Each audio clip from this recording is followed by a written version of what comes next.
রেফারির শেষ বাঁশি বাজতেই অশ্রুসিক্ত নেইমার। জার্সিতে মুখ লুকিয়ে এই কান্না তৃপ্তির, এই কান্না ৩ বছর পর ব্রাজিলের হয়ে মাঠে নামার আনন্দের। ঘড়ির কাঁটায় ম্যাচের ৭৬ মিনিট। ফোর্থ অফিসিয়ালের সাইনবোর্ডে সবুজ রঙে জ্বলে উঠল নাম্বার 10। ডাগআউট থেকে সাইডলাইনে নেইমার দাঁড়াতেই গ্যালারির হলুদ সমুদ্র। হাজার হাজার দর্শকের গগনবিদারী চিৎকারে কেঁপে উঠছে মায়ামি গার্ডেন্স। সবুজ ঘাসে হাত ছুঁয়ে আকাশ পানে তাকিয়ে সৃষ্টিকর্তার প্রতি কৃতজ্ঞতা প্রকাশ। দীর্ঘ ৯৮১ দিনের অপেক্ষা শেষে ব্রাজিলের জার্সি গায়ে সবুজ গালিচায় প্রত্যাবর্তন নেইমারের। স্কটল্যান্ডের বিপক্ষে ম্যাচে মাতিউস কুইনার জায়গায় ফলস 9-এ নামেন। মাঠে ছিলেন প্রায় ২০ মিনিট। এর মাঝে বল স্পর্শ করেছেন ২৪ বার। ৩ বার গোলের সুযোগ তৈরি করলেও ভাগ্যটা সাথে ছিল না। ৪টা ক্রস, ১২টা অ্যাকুরেট পাস, এর মধ্যে শট অন টার্গেট করেছেন একটি। প্রায় ৩১ মিটার বল ক্যারি করেছেন নেইমার ম্যাচ জুড়ে। পুরো ম্যাচে নেইমারের চেয়ে বেশি সুযোগ তৈরি করেছেন শুধুমাত্র লুকাস পাকেতা ও রায়ান, ৪টি করে। ২০২৩ সালের অক্টোবরের পর প্রথমবার জাতীয় দলের হয়ে মাঠে নামলেন নেইমার। প্রত্যাবর্তনের ম্যাচেই যোগ দিলেন পেলের পাশে। ব্রাজিলের হয়ে ১০ নম্বর জার্সি গায়ে সর্বোচ্চ ৪টি বিশ্বকাপ খেলেন পেলে। স্কটিশদের বিপক্ষে মাঠে নেমে এই কীর্তিতে ভাগ বসিয়েছেন নেইমার। শঙ্কার মেঘ কাটিয়ে নেইমারের ফেরাটা নিশ্চয়ই বাড়তি স্বস্তির সেলেসাও শিবিরে।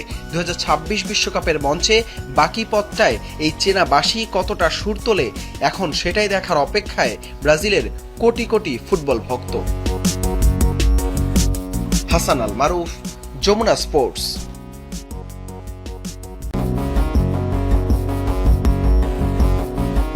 রেফারির শেষ বাঁশি বাজতেই অশ্রুসিক্ত নেইমার। জার্সিতে মুখ লুকিয়ে এই কান্না তৃপ্তির, এই কান্না ৩ বছর পর ব্রাজিলের হয়ে মাঠে নামার আনন্দের। ঘড়ির কাঁটায় ম্যাচের ৭৬ মিনিট। ফোর্থ অফিসিয়ালের সাইনবোর্ডে সবুজ রঙে জ্বলে উঠল নাম্বার 10। ডাগআউট থেকে সাইডলাইনে নেইমার দাঁড়াতেই গ্যালারির হলুদ সমুদ্র। হাজার হাজার দর্শকের গগনবিদারী চিৎকারে কেঁপে উঠছে মায়ামি গার্ডেন্স। সবুজ ঘাসে হাত ছুঁয়ে আকাশ পানে তাকিয়ে সৃষ্টিকর্তার প্রতি কৃতজ্ঞতা প্রকাশ। দীর্ঘ ৯৮১ দিনের অপেক্ষা শেষে ব্রাজিলের জার্সি গায়ে সবুজ গালিচায় প্রত্যাবর্তন নেইমারের।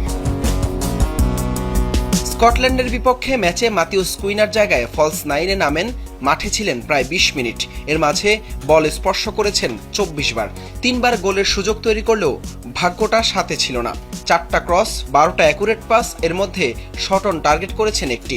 প্রায় ৩১ মিটার বল ক্যারি করেছেন নেইমার ম্যাচ জুড়ে। পুরো ম্যাচে নেইমারের চেয়ে বেশি সুযোগ তৈরি করেছেন শুধুমাত্র লুকাস পাকেতা ও রায়ান, ৪টি করে। ২০২৩ সালের অক্টোবরের পর প্রথমবার জাতীয় দলের হয়ে মাঠে নামলেন নেইমার। প্রত্যাবর্তনের ম্যাচেই যোগ দিলেন পেলের পাশে। ব্রাজিলের হয়ে ১০ নম্বর জার্সি গায়ে সর্বোচ্চ ৪টি বিশ্বকাপ খেলেন পেলে। স্কটিশদের বিপক্ষে মাঠে নেমে এই কীর্তিতে ভাগ বসিয়েছেন নেইমার। শঙ্কার মেঘ কাটিয়ে নেইমারের ফেরাটা নিশ্চয়ই বাড়তি স্বস্তির সেলেসাও শিবিরে। ২০২৬ বিশ্বকাপের মঞ্চে বাকি পথটায় এই চেনা বাঁশি কতটা সুর তোলে, এখন সেটাই দেখার অপেক্ষায় ব্রাজিলের কোটি কোটি ফুটবল ভক্ত। হাসান আল মারুফ, যমুনা স্পোর্টস।